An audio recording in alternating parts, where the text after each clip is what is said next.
Good evening. I'm Eugenie Scott, the president of Bay Area Skeptics. Welcome to the November Skep Talk. Now, a couple months ago, a friend of mine received a prestigious award, and as one does, I sent him a congratulatory email saying, "Hey, really great, congratulations, well deserved," and all that. And he wrote me back and said, "Oh, thank you very much. And by the way, have you seen this new publication by Jonathan Osborne?" And he sent me a copy of Science Education in an Age of Misinformation, which just from the title alone, I thought this could make a pretty good skep talk. And then I got I followed the link and I skimmed over the monograph, and I thought, yeah, this is definitely going to be a good skep talk. Jonathan, being a professor at Stanford, sent him an email saying, "Hey, would you give us a skep talk? This is a great topic. It's critical thinking, science education. This is great." And haha, you don't even have to drive across the bay because here we are doing things through streaming as opposed to in person like in the old days. And he wrote back very cordially saying, "Yes, I'm happy to do the talk, but by the way, my wife and I are in Berlin this year. Could you push the time back a little bit?" So Jonathan will be joining us at 5:30 in the morning Berlin time, which I think is truly going the extra mile for helping to us understand science education. Jonathan Osborne is an emeritus professor in the Graduate School of Education at Stanford University, where he held an endowed chair. He previously taught at King's College London. More importantly, for someone who teaches science education or researches science education, he started his career as a classroom science physics teacher, which believe me, makes a big difference. He holds a master's in astrophysics from the University of London and a PhD in education from the same institution. Different colleges, though, but that's the British system. What can I say? Jonathan was on the National Academy of Sciences committee that produced the framework for the next generation science standards, upon which I consulted in the early 2010s. And I think I'm pretty sure that's the first time we met, but we have served on some other science education committees and projects since then. So I was very excited when he agreed to meet with us tonight. Jonathan is also the chair of the expert group that evaluates the standards for PISA, the Program for International Student Assessment, which you know something about because this is the survey that's done every couple of years internationally, comparing 15-year-olds from, 30 or more different countries as to their performance in mathematics, science, language arts, and so forth. And there's always a great deal of consternation because the United States doesn't do as well as we think it should, but let me reassure you, we are not at the bottom.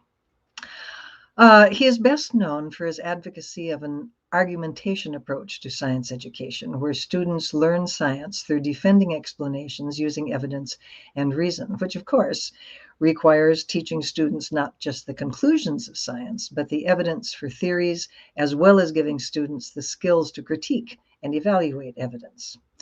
Osborne received the Distinguished Contributions to Science Education through Research Award from NARST, the National Association for Research in Science Teaching, which is its highest award. He also served as president of NARST a number of years ago, and he has held other honors and awards as well. He is passionate about improving how science is taught.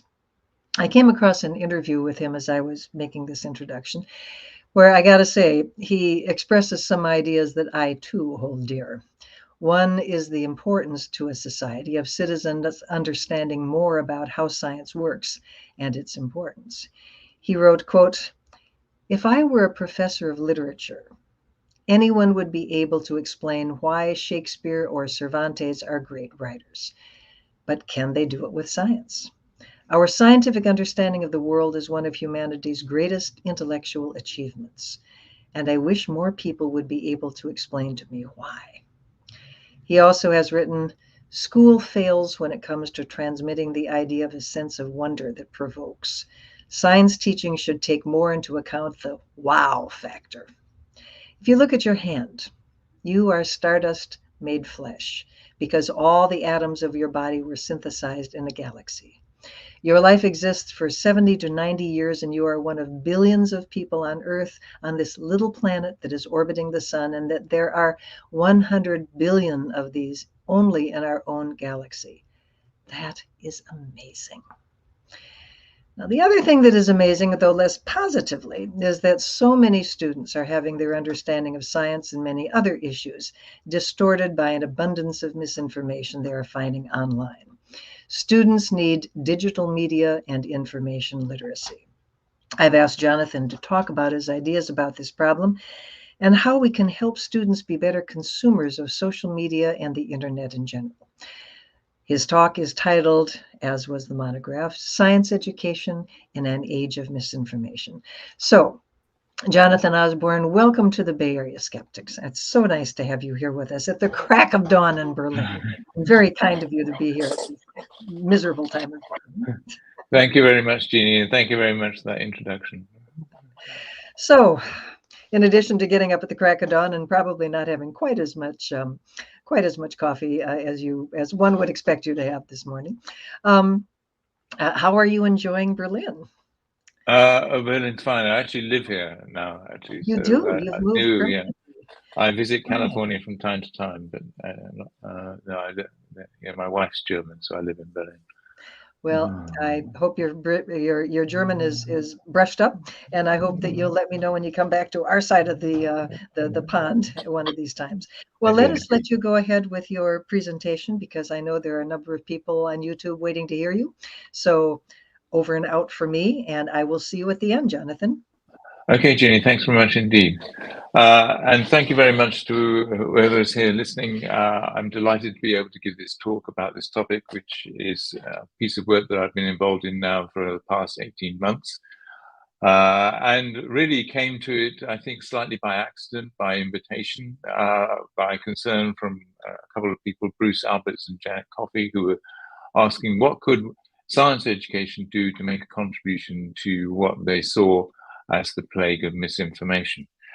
And really what I'm going to do in this talk is I'm going to outline the ideas and thinking that really are in two documents. One is the more extended report, Science Education in an Age of Misinformation, which is downloadable from that website.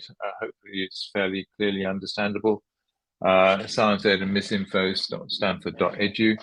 But if you want the shorter version of it, there is also an article that we had published in Science about 2 weeks ago, really summarizing, I think, many of the kinds of arguments that I'm going to present today. And that article, there's a free copy of it downloadable on the same website as well.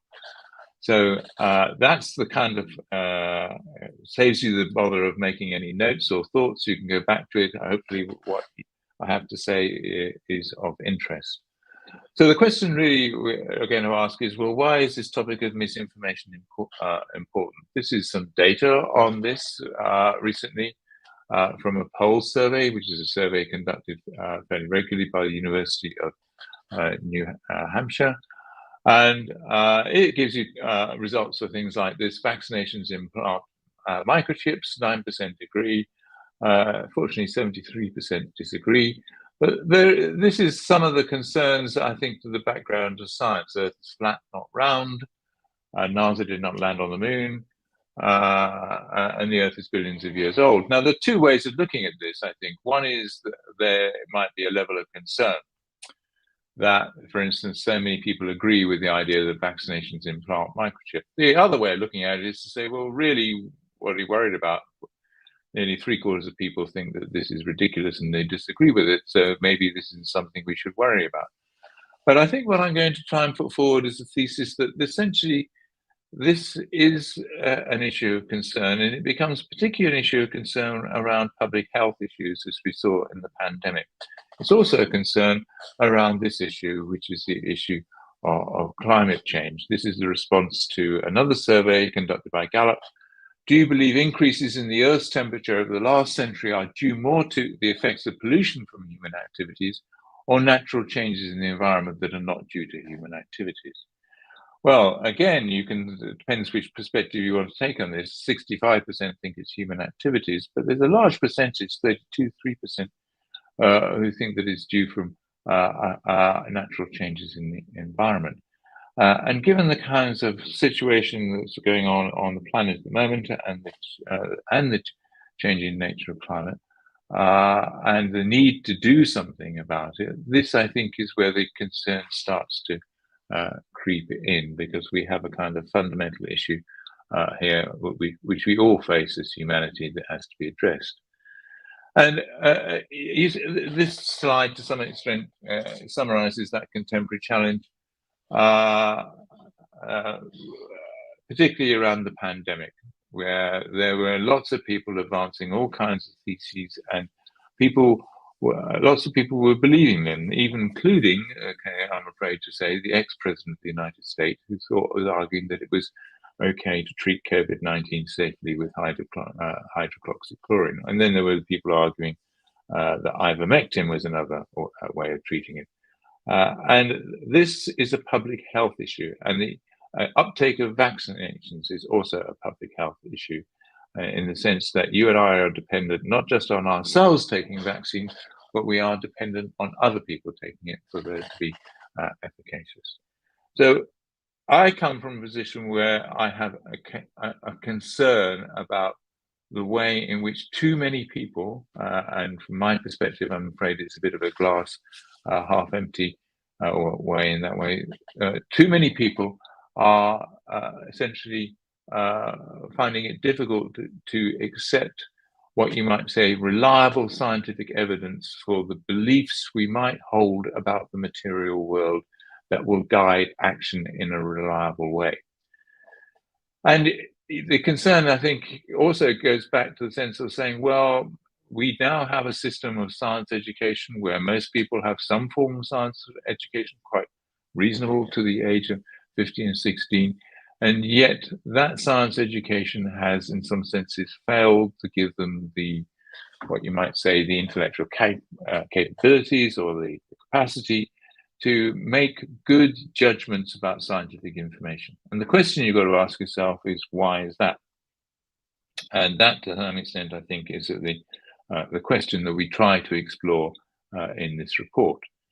It's a concern as well, as you will see in lots of the literature, because what you're seeing, I think, with the growth and rise of the internet, is a kind of belief somehow or other that everybody is an expert. Anybody can look information up on the internet and evaluate it for themselves. And this has led to the rise of what Lee McIntyre summarizes or thinks of as the post-truth society. And another book by Tom Nichols, which I highly recommend, is a very readable book called The Death of Expertise. And it's also a concern because in some senses, a moment's thought really tells you that we're living in a highly complex society where people's expertise is incredibly important. It doesn't matter whether it's a question of fixing the plumbing in your house, fixing your car, or looking after your health. Okay, in all of those cases, you are dependent on their expertise. This is not information you can readily or easily look up on the internet. And yet people believe somehow or other that they don't need this. This is characterized most notably in the Brexit elections in the UK, where one politician famously said, people have had enough of experts. Well, they may have had enough of experts, but actually we all depend on experts. And what you get off the internet is just information. It is not knowledge. And you need what you might call a coherent framework to make sense of that. This is another book which is exploring the role of truth in contemporary American society, in particular, arguing that there has been decay in the belief or what you might say, the esteem given to truth in that kind of way. So these are the kinds of background issues that concern, and in some senses characterized rather amusingly in this cartoon here as being the fifth horseman of the apocalypse, which is undermining the role of truth and reliable information in society. And it is, in some senses, a threat to democratic society because people need reliable knowledge for action. As we argue in the report, true knowledge is a collective good. And obviously the opposite of that, which is unreliable knowledge, is a collective threat. And I think many of us see that as being so. And the question is, what can we do to improve it so that people are less inclined to believe this kind of misinformation, or in some cases malinformation, that is spread around the globe, and these days spread very rapidly. The famous quote is, a lie can be halfway around the world before the truth has even got its boots on. So this is a report developed by this group of people. Apologies for the left-hand side of the slides. If yours like mine, it sort of seems to squash up and put the words in rather funnily. And it's a collection basically of people who have an interest in this area: scientists, science educators, psychologists, in that kind of way. So just if you don't know these people, Bruce Alberts obviously has a long-standing reputation, was an editor of Science. Carl Bogstrom has written a book called Calling Bullshit, which I highly recommend in that kind of way. Rena Dorf is the director of Lawrence Hall of Science Curriculum Expert. People like Kari Kivenen, who works in Finland, has worked for an organization that's developed a curriculum about how to address this from elementary school onwards. Anastasia Kozreva is a person who's written a very comprehensive article on this. Saul Perlmutter is at Berkeley and a Nobel Prize-winning physicist who's developed a course on sense and sensibility in science. And Sam Weinberg has done a lot of work on this, on the issue of civic scientific reasoning. So we managed to, all these people thought this issue was of significance. They came together over a period of time. Virtually, this is one of the great things about the internet. It does enable you to have these virtual meetings and virtual presentations. We discussed this issue, made presentations, and then I and my graduate student, Danny Pimentel, started writing drafts of the report. They told us where we got it wrong. And what you see is the final report, which you are welcome to download. We were drawing on their expertise, obviously, heavily. These are some of the papers well recommended for a read by Douglas Orchin and Dietmar Hotek on reconceptualizing nature of science education in the age of social media. Anastasia Kozreva, a long paper, but a very readable paper about citizens versus the internet, and Clark Chin's work on education for a post-truth world.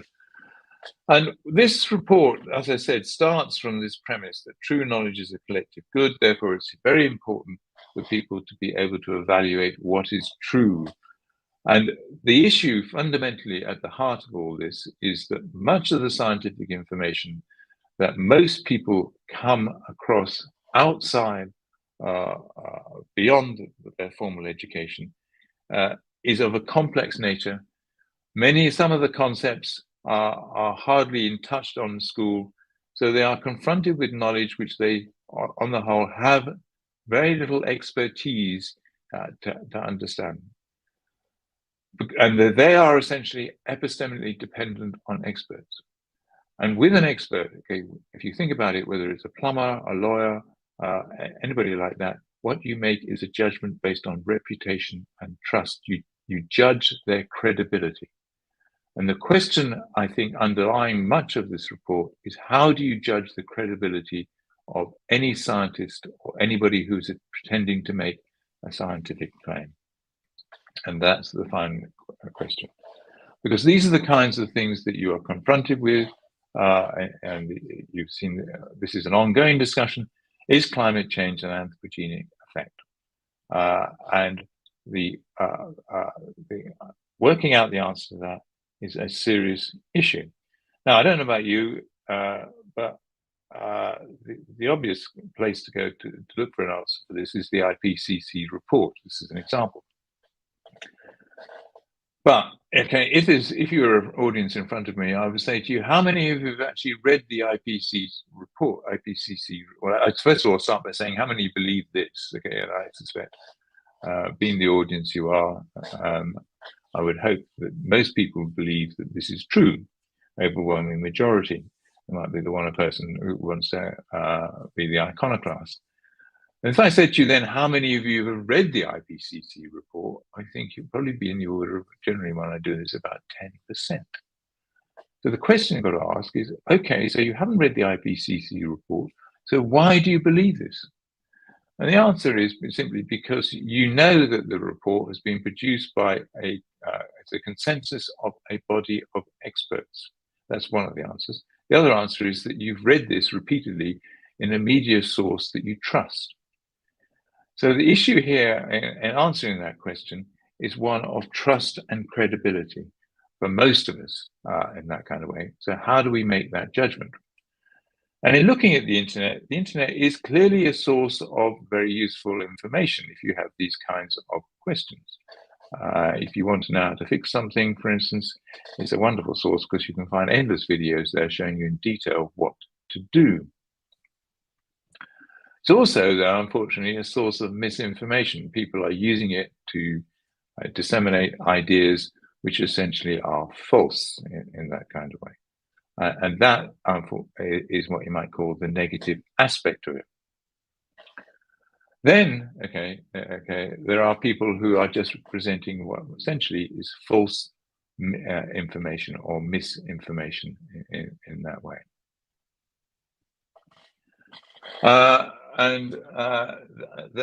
They, in some senses, are doing society a disservice because they have no scientific basis whatsoever for this kind of information, and they are basically using it for political ends, whatever they may be.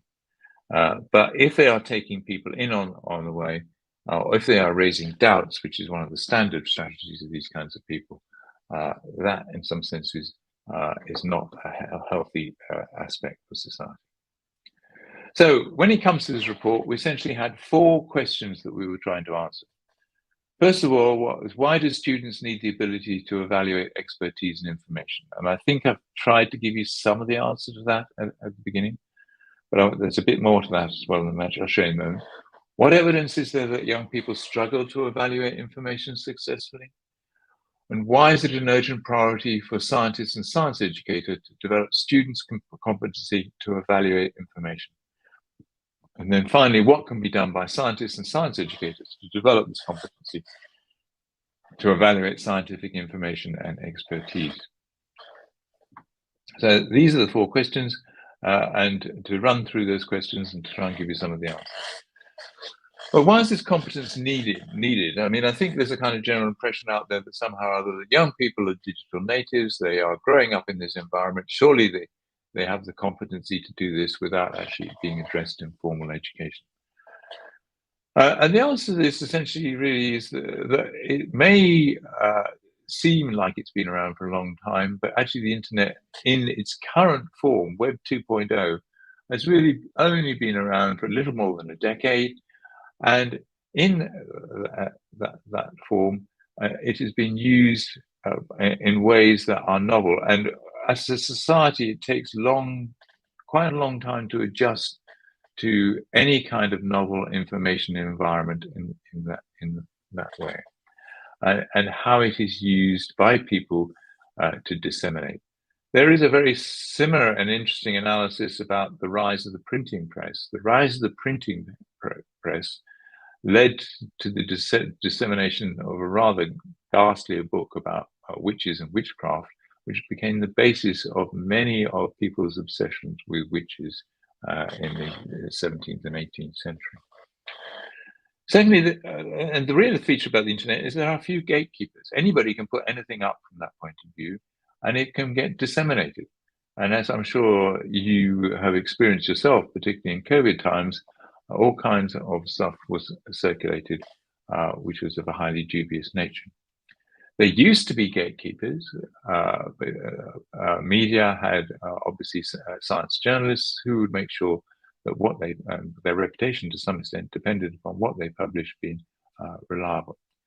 And then thirdly, students are poor at evaluating sources of information. Now, what's the evidence for this? Well, this is I can't give you all of it. I give you some citations, and there's more citations in the report. But this is one piece, I think, which is, in some senses, puts it very simply and clearly. This is research work done by Sam Weinberg, one of the people who was on the report. As researchers have shown, such claims persist despite a 2019 national survey of 3,446 high school students that revealed major deficiencies in evaluating the credibility of online sources. 52% said that a Facebook video claiming to show ballot stuffing during the 2016 Democratic primary elections, a video that came from Russia, a fact easily established by searching for 2016 voter fraud video, constituted strong evidence of US voter fraud. Yet 9 out of 10 students were unable to come up with a cogent rationale for rejecting the video. And I think that gives you some sense of the lack of capabilities that modern students have for identifying information. And their problem, essentially, is that when they land on a piece of information, is they tend to stay on that page and attempt to evaluate the evidence on the page. And that is the fundamental flaw, because what you should be doing is checking out who the source is and whether they are credible, because only then does it become worth thinking about whether the claim is of value. One of the other things they do, in fact, is that they tend to think that .org is an indicator of a reputable website. And I'm afraid it is not an indicator of that. This is a .org website, 9111truth.org. It basically is a website for promoting conspiracy theories about 9/11. But one of the notable things about this as well is that it uses a standard technique of many of the disseminators of misinformation. And you can see it, I've ringed it up there in red. It appeals to you to think for yourself. It appeals to your notion of intellectual independence, that somehow you can explore the facts and make the judgment yourself. You don't need all the advice of experts in that kind of way. Just trust what evidence we're presenting to you on this website. Never mind the fact that the evidence on that website has been cherry-picked. And then finally, I think I've made this point, and this is really the most important point. That we are epistemically dependent. And when you're epistemically dependent, the judgment you're making is not one of whether the evidence supports the arguments, because often the evidence is not comprehensible to you, or you do not know all the evidence. You're making a judgment of epistemic trust. You're making a judgment of credibility. And the question is, how do we do that? So, okay, what are the implications, I think, for science education?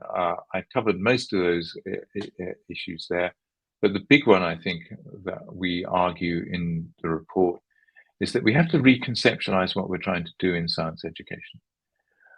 If you add up the number of hours from K to 12 that most people have for science education, it's the order of 1,500, 2,000 hours. You are not going to produce anybody who is a scientific expert in that time. You will give them, if you're lucky, a kind of overview of the major scientific theories, some insights into the, what I might say, scientific practices that produce this knowledge, and in some senses, the best that they're likely to become is some kind of marginal insider. What we have to do is to rethink that in some senses and say, actually, what we really want are people who are competent outsiders. They do not know the science. They do not understand the evidence.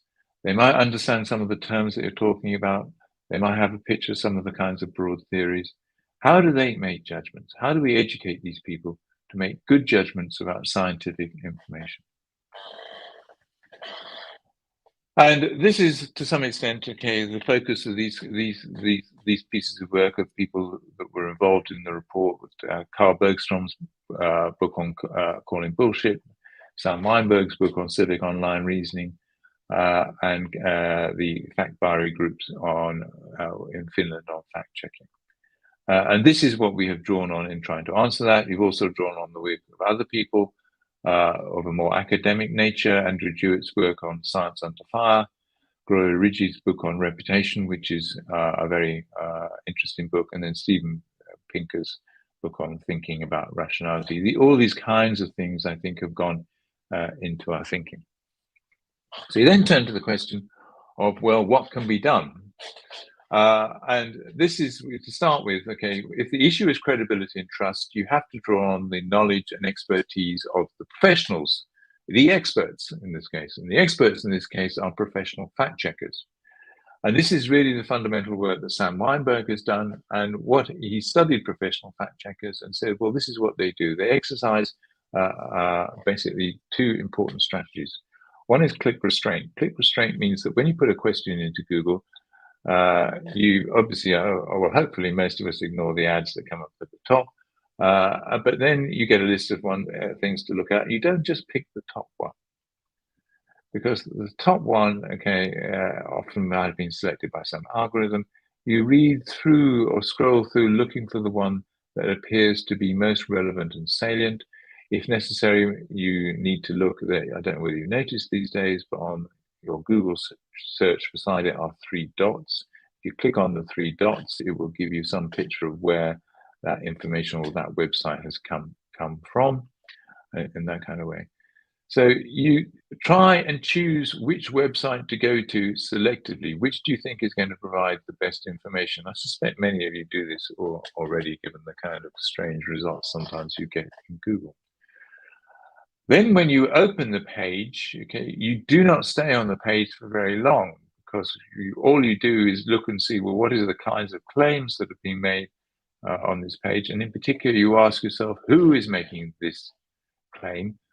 And you then open another tab from that point of view and engage in a process called lateral reading, where what you're trying to find out is not, is the information on this page correct?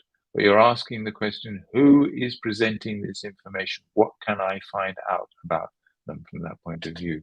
And you use authoritative sources to check the person and the claim that are being used. Wikipedia, when it comes to well-established information, is fine.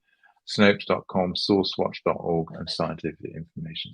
So that's a basic technique that has to be taught to students. And what we have, I think, is essential, what we call it fast and frugal heuristic from this point of view, that we think everybody really needs to approach all these kinds of sources of information with. And the first question you're asking is the source of information credible? Is there evidence for conflict of interest, ideological bias? Okay, so are there signs of objectivity in that way? And if there's any evidence for any of those, then really you are recommended or advised to ignore this web page, because basically you are being manipulated in some kind of way, and you need to be conscious of that. If it passes those tests, okay, the next question you've got, to answer that first question, you don't fundamentally need any science education. But then if it does pass those tests, then you come to the second question: does the source have the expertise to vouch for the claim? And this is when you do come up against an issue which science education needs to explore, which is, what does it mean to have scientific expertise? How do you make that kind of judgment? You and I possibly know that what you're looking for is somebody who's got a PhD or doctorate in the field, who's got a research program in the field, many publications in the field, reputation amongst peers in that kind of way. But people also build expertise in the other ways, particularly professionals who are engaged in practice in a field, for instance, for a long period of time. It's going to be their midwives or farmers in that sense. So it's not just simply in that kind of way. So somehow or other, in fact, we have to give students a deeper understanding of how to make that judgment about expertise, because only if they pass that test is it worth going on to the third test, which I'll come to in a moment. So why does it matter for science and science educators to do this? First of all, science occupies the epistemic high ground. Now, what do I mean by that? I don't mean that science is some kind of privileged form of knowledge, though we can have that discussion in another sense. It's the fact that actually all of these sources of misinformation know that science is a reliable and credible source of information. So in order to convince you, what they do is they try and use or draw on scientific facts, or they ask you to evaluate the evidence for yourself. For instance, one of the tricks used to deny climate change was to get together a consensus of non-experts, basically, in that way. They know the importance of scientific consensus. So if science does occupy that kind of position in society, it's tremendously important that people understand what procedures science has for producing reliable knowledge. As I said, most people lack the knowledge to evaluate data and evidence themselves because our knowledge is bounded. Okay, this is the nature of who we are. And you need to understand that producing reliable knowledge is a core commitment of science. Science, in some sense, is a highly moral community. People who, working within that community, manipulate the data or make false claims are committing what is seen within the community as an egregious sin. So what knowledge is needed is, in some senses, an understanding of how that is produced. And understanding, for instance, that the significance of scientific consensus. Scientific consensus is a product of many, many years of hard labor by lots of different people. And it's not just simply an understanding of peer review in its simple sense, that this is what's happened in order for an article to be published, but it's peer reviewed in a broader sense, which is this is a community of people who are presenting information to themselves or to each other all the time and having it judged. They use preprint reviews. They go to conferences where their ideas are criticized. If they want research funding, they have to put it up to their community and get their judgment on whether it is worth doing. And it needs an understanding, as I think pointed to, as to what are the criteria of scientific expertise. And this, I think, is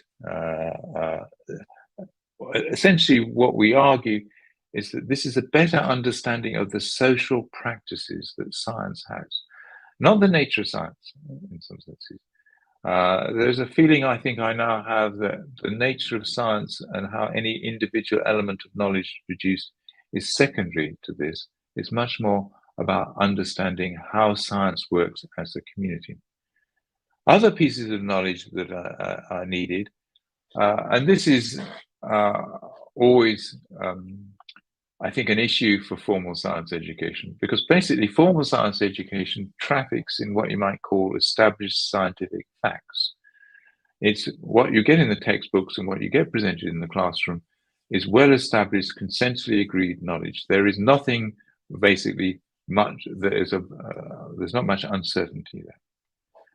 And yet, much of the science that you're confronted with when it's dealing with issues about which there are complex or unfamiliar or new or novel is scientific knowledge in the making, and scientific knowledge in the making always has a large degree of uncertainty.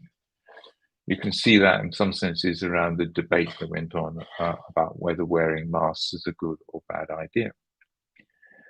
And failing to present that issue to students, that it is in some senses giving them only a partial window into science.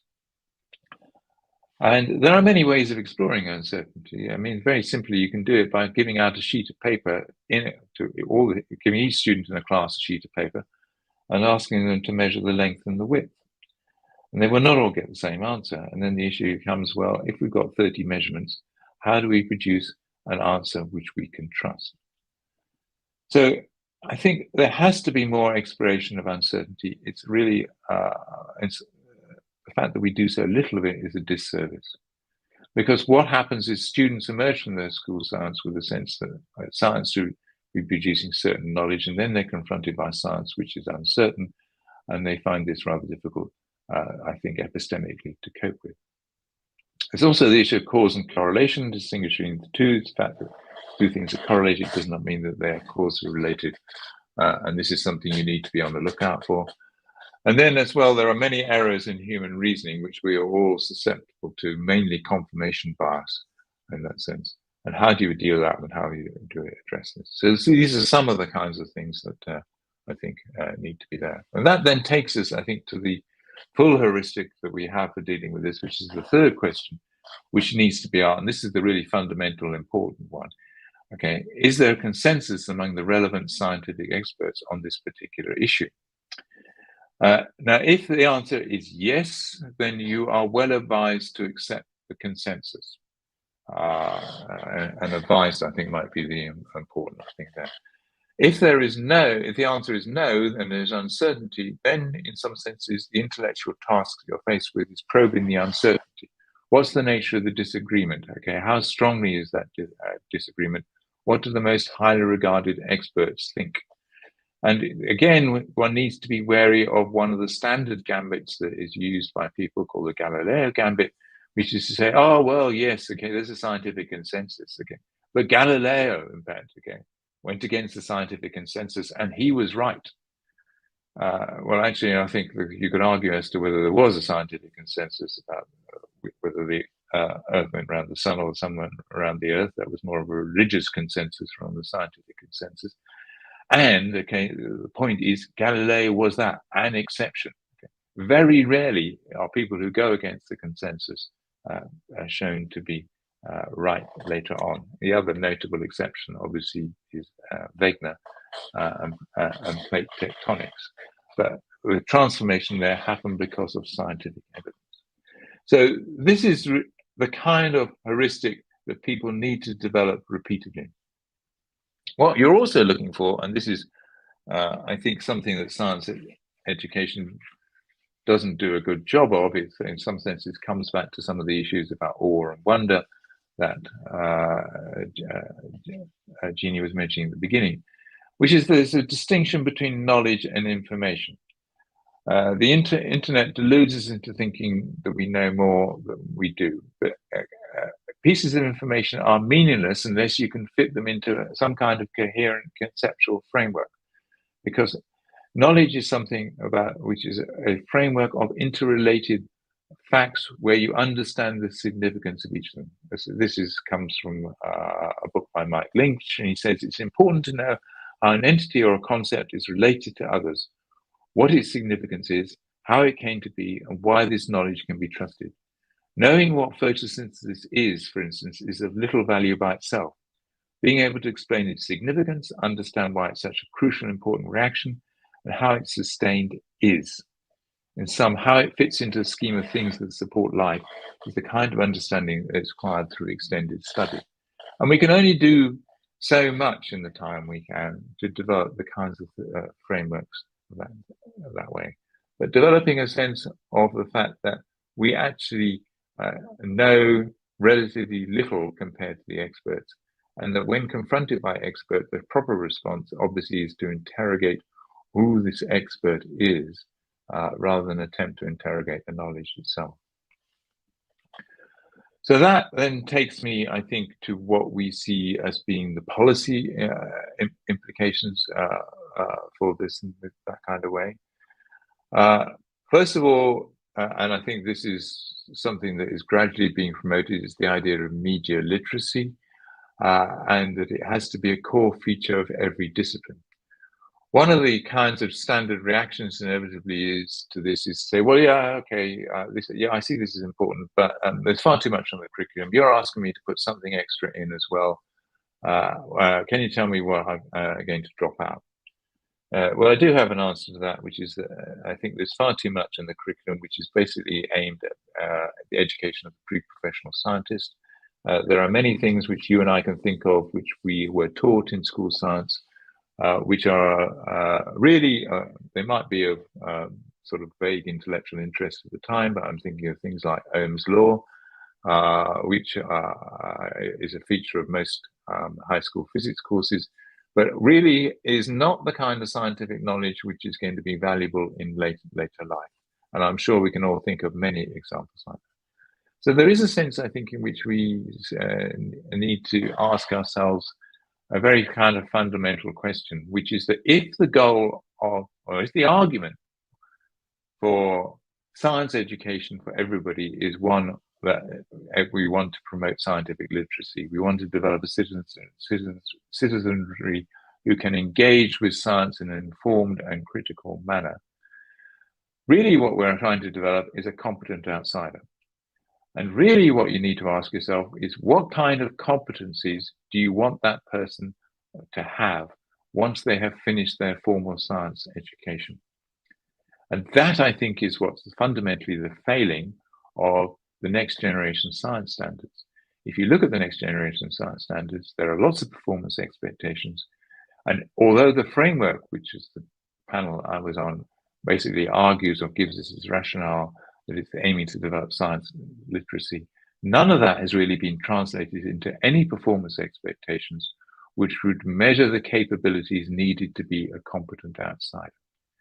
Now, you might ask and say, well, why has that happened? And I think basically the framework document, when we were writing that in 2011, this was really just at the inception of Web 2.0, and misinformation was not seen as something which was high on the agenda.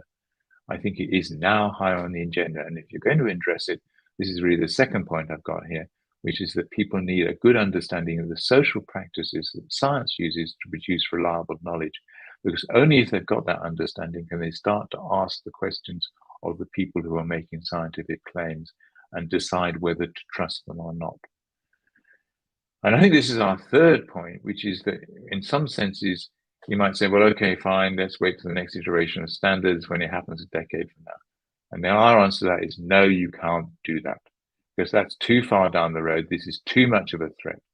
We, in some senses, argue that this is a kind of threat that you see posed to society, similar to one by Sputnik. And it doesn't need very much to do this. It just needs a few iterations of doing this. So that's gone a bit funny, that one.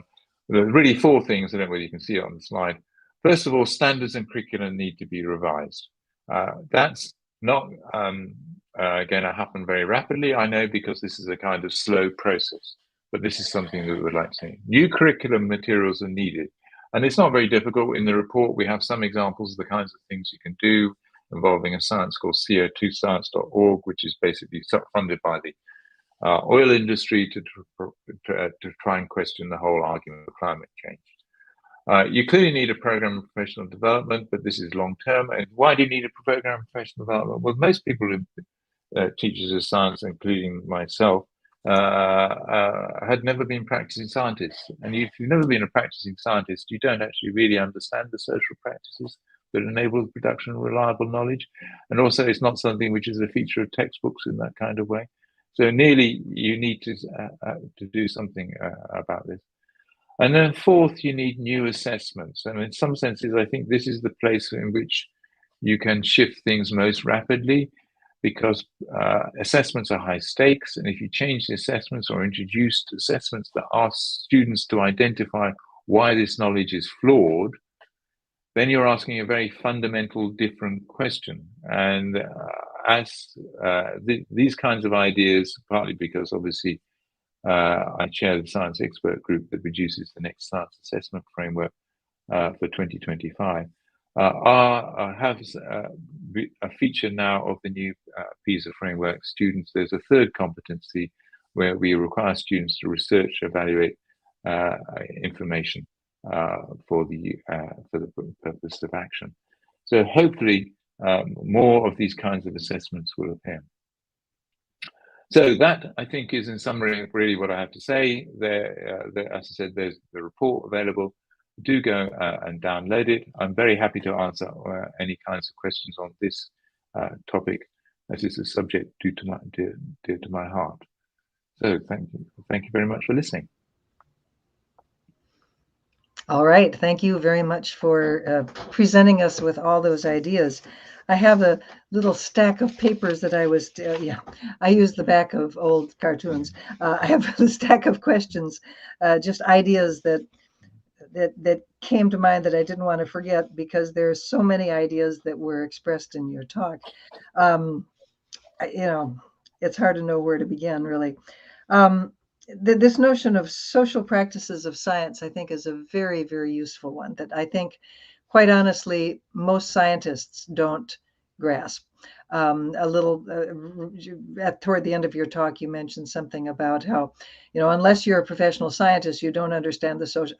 I'm not sure that professional scientists understand the social practices of science, at least not in the sense, not with the kind of clarity with which you have outlined them. I think if you were to ask most scientists, tell me about how science is done, and they'd kind of look at you with a slight deer in the headlights, because we just do it. We don't necessarily are able to spell it out for you. But that has been my impression. I don't know if your experience has been similar to mine. Yeah, I mean, coming to mind is the famous Lakatos quote about scientists need to know as much about the nature of science as fish do about hydrodynamics. Okay, basically they just swim in that way. And I think you're right. You grow up in that thing, and you don't reflect on it. You just get on with the fact, well, I've got to get a research grant in, and when it goes, it's going to get peer reviewed in that kind of way. So it's true that you're socialized in those kinds of values, but that's not the same thing as actually stopping to think about what they mean and how they. And we also do a terrible job of transmitting them to our students. And I'm talking about college students, not just high schools, K-12 students. Yes, I mean, it's not something I can ever remember getting discussed at all when I was doing my undergraduate degree in that way. I'm gonna float an idea, and you certainly are welcome to agree or disagree. Now, truth in advertising here. I spent about 8-10 years or so as a college professor. By the way, I thought I knew how to teach. Actually, I was a good lecturer, but knowing what I have learned from K-12 teachers, I know I was not a good teacher. I was just a good lecturer, and I was, dynamic and all that kind of stuff. But that's not the same thing as being a good teacher. It doesn't hurt, but it's not the same thing as really knowing, how to make your information stick with your students, which I think is kind of what we'd all like to do. But one thing that it struck me when I was a college professor is that it seemed that the social sciences obsessed about the nature of science. I taught biological anthropology, but the anthropologists, the sociologists, the not so much the historians. They have their own methodologies, but a lot of overlap. Maybe economics, but anyway, the sociologists and the anthropologists obsessed about how is science done, and every single damn class started off with, "This is science. This is why we." Whereas you could spend years as a physics major and never hear the phrase philosophy of science uttered allowed in any of your actual classes. I think the assumption is that you'll just pick up those hydrodynamics by as a fish does, just by swimming in that environment. But I'm not sure that being explicit about how we're supposed to think about answering questions scientifically is all that bad an idea. But you're free to disagree with me on that. Oh no, I think what was kind of saying, the subtext of the report is to say that actually it's tremendously important for scientists to be explicit about what's being done, because the failure to be explicit leaves a vacuum in which other people will come in and perpetrate myths. And one of the simplest kind of myths, in some sense, but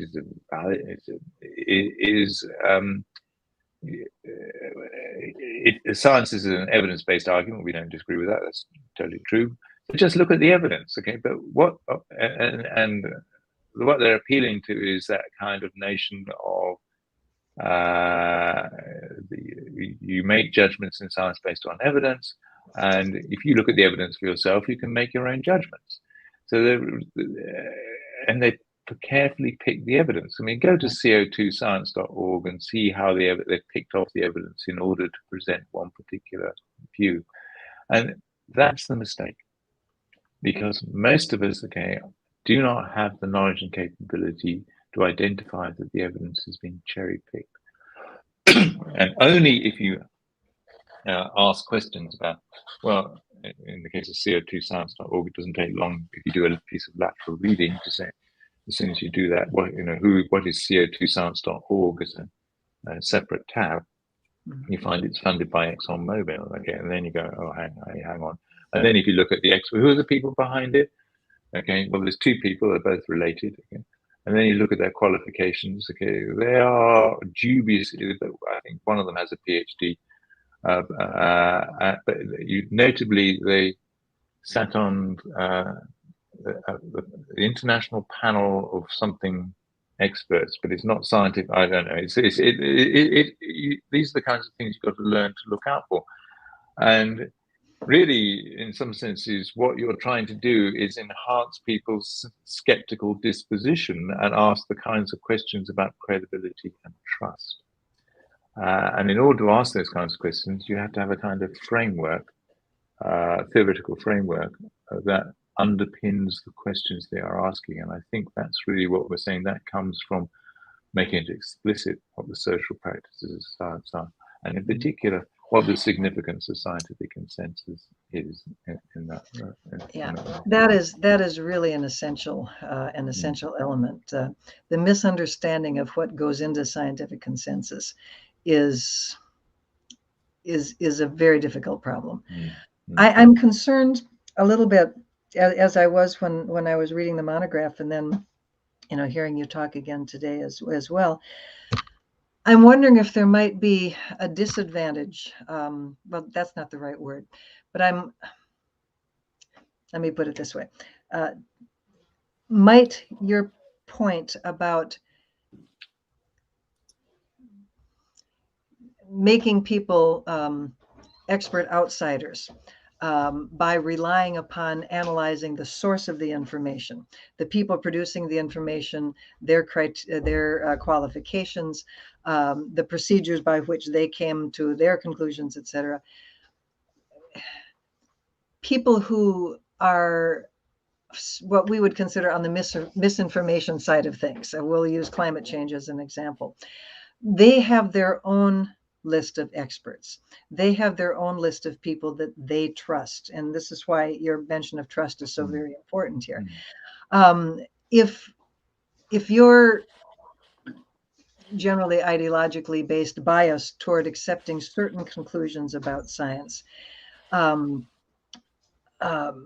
requires you really, because to do otherwise would be, ideologically or psychologically difficult.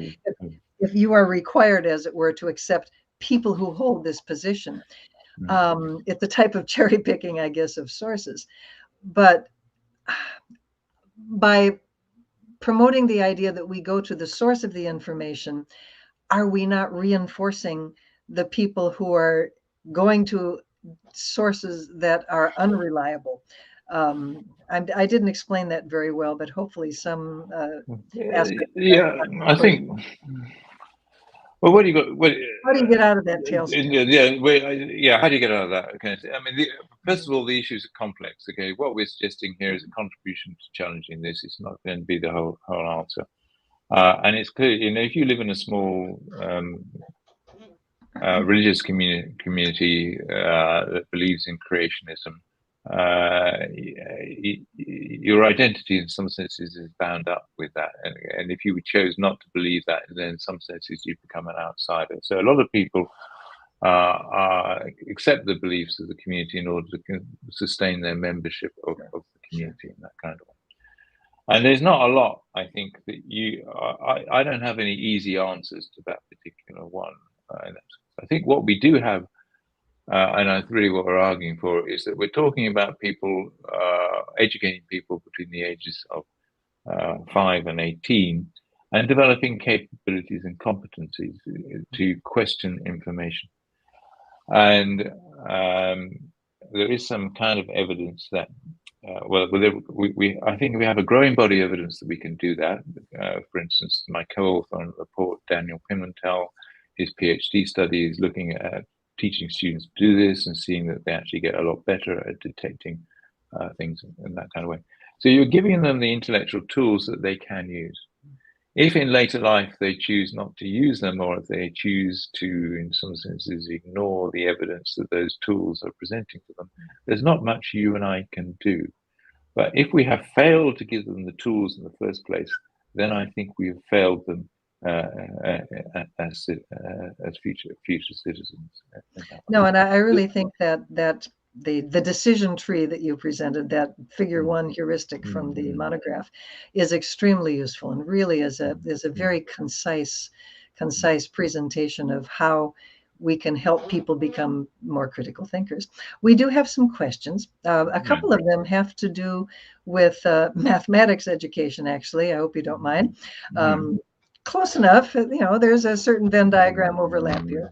And one of the questions had to do with, I guess, the value of teaching some kinds of mathematics versus others. As you were making the point, do we really need Ohm's law? What about what do you have views on the teaching of statistics versus something like trigonometry?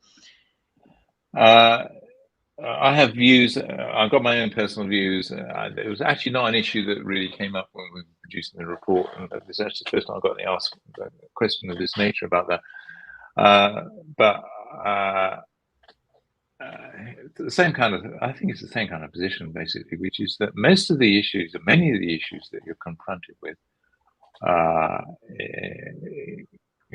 not just in mathematics, but in science and every day, are questions of risk. Yeah. Questions of risks are all issues of probability and statistics in that kind of way.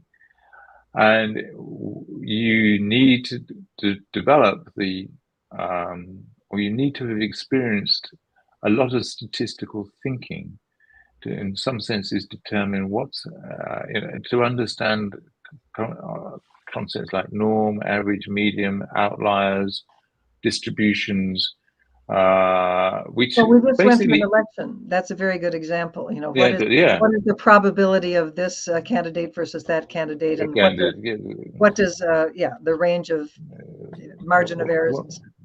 What does it mean? And those kinds of things, I think, are fundamental to making sense of much of the kinds of claims and information. Whereas much as I enjoy doing trigonometry with the compasses and things like that, or Euclid geometry that I do, it's not something I use on a daily basis whatsoever. I think from a kind of what you might call instrumental point of view, I just argue that the mathematics curriculum with its underemphasis on statistics. And if you say this to math educators, well, why don't you do more about this on statistics? I think the general thing is what I might call the grammar of mathematics teaching. Everybody's school carries on teaching what they were taught, rather than rethinking what actually people fundamentally knew. Yeah, the great curse of education in general. Yeah. One of our questions comes from a person who actually has a lot to do with nursing education. And she is concerned about a lot of pseudoscience, and actually she refers to rejection of science and postmodernist approaches. Do you have any, if one were to try to oppose those kinds of pressures, where you are, rather than proposing that, I'm sorry, if I hope I'm not putting words into her or distorting her thoughts, but I think what she is saying is that nursing education includes a lot of suggestions for treatment of patients that are not science-based, things like therapeutic touch and the like, which are in some cases actually injurious to patients. But you know, there are many nurses who are taught that these modalities actually are efficacious. And you know, how do you combat something like that? It is an aspect of critical thinking, I think, in some respects. Well, yes, I mean, kind of outside your, I'm not an expert on nursing education, but I think my kind of response would be to say, well, in some sense, like one of the good things about nursing education I do know about is a thing called the nursing classification instrument, which is nurses have come together and listed the things that they think should be taught to all pre-service nurses and the evidence for them. But I think my kind of response would be to people who want to teach that kind of thing, which is to say, well, yes, but where is the? It would go back to the heuristic in some senses to say, well, I understand what you want to do, I understand what you're doing, but where are who is making the claims that this is Yeah. efficacious? Where is the scientific consensus that it's efficacious? If there isn't a scientific consensus that is efficacious, and given that we have a finite time to teach people all the kinds of procedures that they need in order to help people, okay, is this something that should be on the curriculum? Because everything that's on the school science curriculum, okay, is consensually agreed, well-established knowledge. And in some senses, it earns its place on the curriculum because of that. And if you are asking us to go outside of that and teach material which is lacks a scientific consensus, then there has to be a good rationale for it. And if you can't provide me with a good rationale, then I'm very dubious about whether it should be included. So, for instance, I mean, in the science curriculum, there is a debate about Indigenous knowledge. To what extent, okay, should Indigenous knowledge be a feature of what you might call the formal science curriculum in that kind of way? And there are some, I would say, this is not well-established scientific knowledge in the traditional Western sense. But there are some good arguments for it in the sense that this is a different way of looking at the world. And this is important that people are exposed to those particular ideas. So, not being an expert on some of the treatments that are being argued for in terms of nursing education, I can't give you examples. Well, I think you've actually given a very good suggestion, which is to refer back to that decision tree heuristic that you discussed with us, which would be a very useful thing to present to someone who was taught that some of these so-called treatment modalities are actually efficacious. Well, let's examine the evidence for that. Who are the people who are supporting that something like therapeutic touch is efficacious? What is their evidence for it, and so forth. Again, this gets back to that tension between the inside expert and the outside expert. We really can't expect people to become experts on climate change or medicine or even evolution. Goodness knows they all should be, but nonetheless, because you don't have time to get the level of expertise to really allow you to debate the issues that, for example, climate change scientists are debating now. The tension is the accusation that we are resorting to authoritarianism to support a point of view. So it needs to be done with sensitivity, which I think, I think your monograph does that. There is a question from a fairly specific question, actually, and I don't know whether it's one that is a.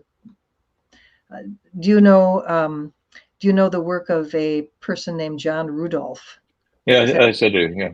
Okay.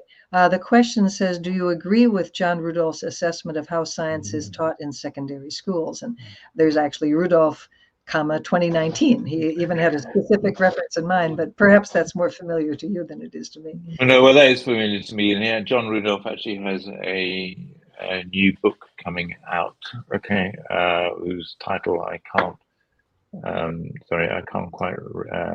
quite remember if I just look it up very quickly. And it's a very good book from that point of view. What is it? It's called yes, a new book called "Why We Teach Science and Why We Should." And fundamentally, he basically points to the failings of school science as it's currently taught, and he makes some very good arguments about this. The first chapter is a kind of history of science education. If you don't want the history bit, then miss out that, then read the remaining chapters from that point of view. And he's basically saying we have paid lip service to this notion of scientific literacy, for the past 100 years, we've used it to justify why we educate all students in science, but actually we haven't thought about what it means at all in any kind of depth. And I think,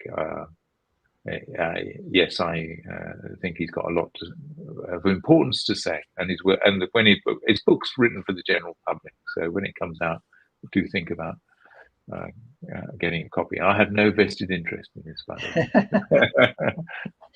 Yes, I agree. Maybe somebody who has thought a lot about what science literacy means would be a good person to give a skep talk. So maybe I'll see if I can track it down. No, I missed it actually. He gave a talk the other week to somebody on a kind of history of scientific literacy. There is a question. I'm looking through the list here. Those of you who are old skep talk natives here notice that we are not running the questions on the bottom of the screen as we usually do. We're having a little technical difficulty tonight, so I am looking at the questions which have been retyped into my chat field here, so bear with me for just a moment if you'd be so kind. One questioner had a question that I'm not sure I fully understand, but is wondering about science writers, and to what degree science writers are popularizers. Science writers are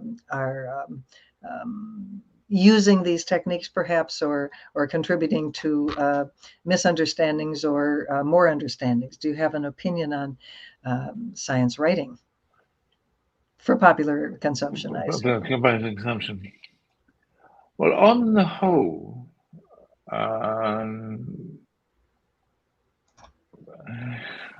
there's a reference here to Angela. Okay, right. No, I don't know that book at all. Actually, I must make a note of it and have a look at it myself. Okay, Superior.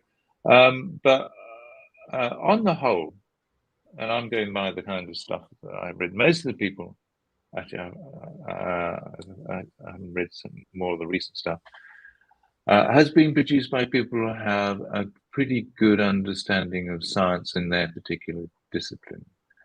And they have taken up the task of trying to explain it to an interested and curious public. So on the whole, as a body of people, I think they do a good job. And there are certain people who stand out. I mean, you can go all the way back to Einstein, who wrote a book, I think, trying to explain relativity. There's if you haven't, one of the books I always recommend is a thing called the Faber Book of Science. It's a bit old now, but it was actually edited by a literature professor, and he picked it out. It's just short bits of science writing picked out because they were good writing about science.